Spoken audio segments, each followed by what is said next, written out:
আমরা পুরুষরা খুব অদ্ভুত। পুরুষরা কখনো সফল হতে চায় বাবা মায়ের জন্য,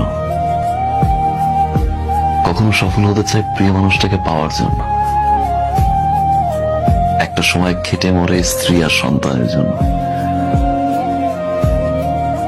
পরিবার প্রিয়জনের হাসিতে হাসে, তাদের দুঃখে আবার কাঁদে। পুরুষ যখন নিজে বাঁচতে চায় তখন আর সময় থাকে না। আমরা পুরুষরা বাঁচি অন্যের জন্য। কিছু কিছু পরিবর্তন মানুষ নিজেই করে, আর কিছু কিছু পরিবর্তন মানুষের জীবনে আসে যেটা সে কখনোই চায় না, কখনোই আশা করে নাই।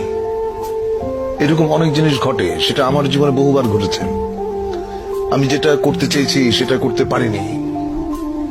আমি যাকে আঁকড়ে ধরতে চেয়েছি সে আমাকে ফেলে চলে গেছে, বা যাকে আমি স্নেহ দিতে গেছি সে আমাকে ঘৃণা করেছে। পুরুষ মানুষকে তো সারাদিন পরিশ্রম করে ক্লান্ত হয় পরিবারের চাপে, অশান্তি।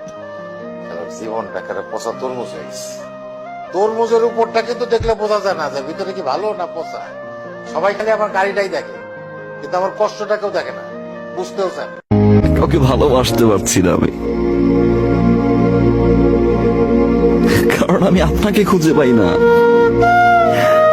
আমি সেই মানুষটাকে খুঁজে পাই না যে মানুষটাকে আমি ভালোবাসি। আমি সেই মানুষটাকে খুঁজে পাই না যে মানুষটা 24টা ঘন্টা আমার খেয়াল রাখতো।